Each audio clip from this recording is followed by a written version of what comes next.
Hivyo mimi ndio nilikuwa deputy party leader wa ODM. Hata mimi nilipatiwa hiyo barua. Na ukiona umepatiwa barua kwa ODM, unajua mambo yako sasa ndio inaanza kuiva. Mambo yako Now welcome back once again, ladies and gentlemen, to my YouTube channel. It is my hope and prayer that this video finds you well from where you are currently watching from, which you may also let me know on the comment section down below. So Raila Odinga is still repeating the same political and very costly mistakes that he has committed before by frustrating the ODM party elected leaders.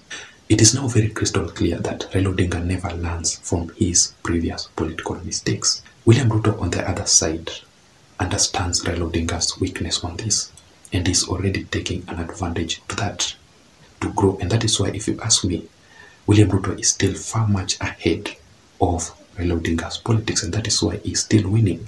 He still humiliates Raila Odinga day in, day out. Like, for example, yesterday Raila Odinga directed the ODM Party National Executive Council to immediately commence the process of the registering or removal of 4 ODM leaders, which in my considered opinion, the reason as to why these ODM party MPs are being punished is simply because they come from the Luo Nyanza region. Luos must be loyal to Raila Odinga and they must never engage with the president. But these MPs engaged severally with President William Ruto and they were being invited in Statehouse. But I have seen very many ODM party leaders engaging with the president, yet they are not being punished. But let me just read for you this statement that was released by ODM. Says, members facing allegations of violation of Article 11 of the party constitution and Section 14A of the Political Parties Act 2011 by openly associating with and supporting the activities of the rival political party and opposed lawful decision stroke resolutions made by the party organs be deemed to have resigned from the party. The party is hereby directed to commence the process of removing them from the register of the party. So who are these leaders?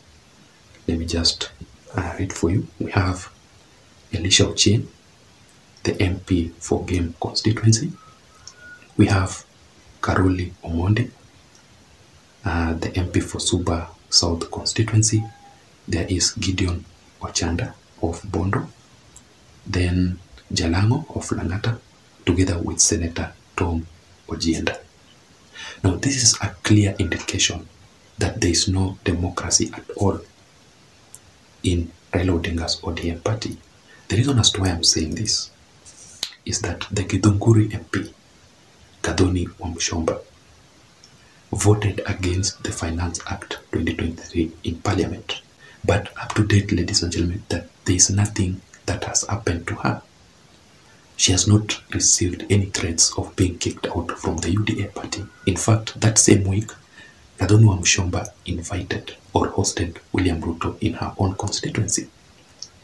Yet the women rep for Nairobi County, Honorable Esther M. Passaris, voted in favor of the Finance Act 2023. She was being fined a total of 250,000 Kenya shillings. So you can clearly tell how that is dictatorship. Raila Odinga is still frustrating the leaders from his own side. But we have seen on several occasions Azimio leaders or ODM party leaders engaging with William Ruto. Yesterday, Kalonzo Musyoka was in Statehouse. Let us wait and see if anything will happen to him. Hivyo mimi ndio nilikuwa deputy party leader wa ODM. Hata mimi nilipatiwa hiyo barua. Na ukiona umepatiwa barua kwa ODM, unajua mambo yako sasa ndio inaanza kuiva. Mambo yako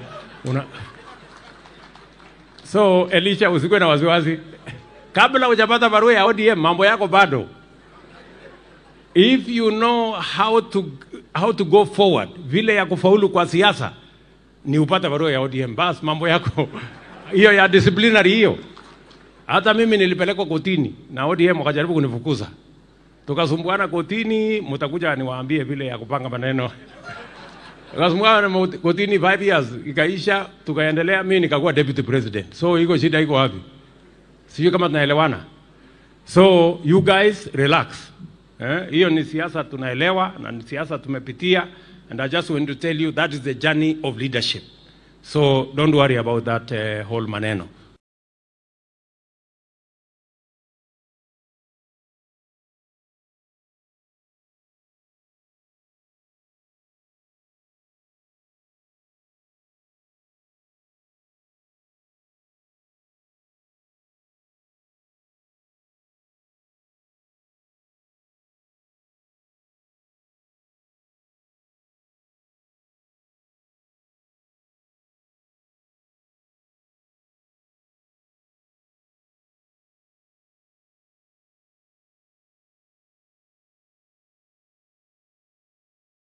The reason as to why I'm saying this is because the former MP of Langata constituency before Jalango was Nixon Korir, who won through the Jubilee Party.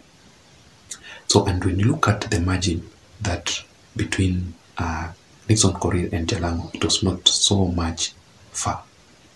So it will be very much easier, because considering the fact that Jalango is also enjoying the support from the president, so he will still win even under the UDA party, in my considered opinion.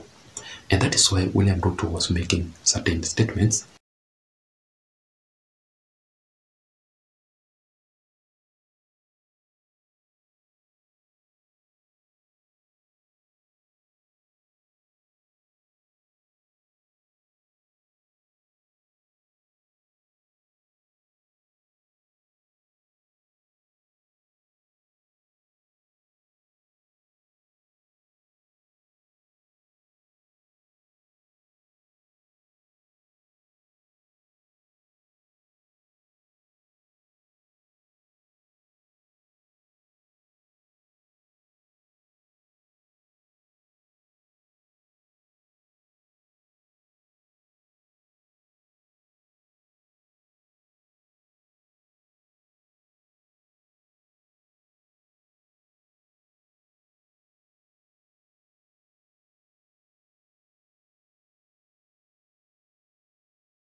in Nyanza region, saying that when you see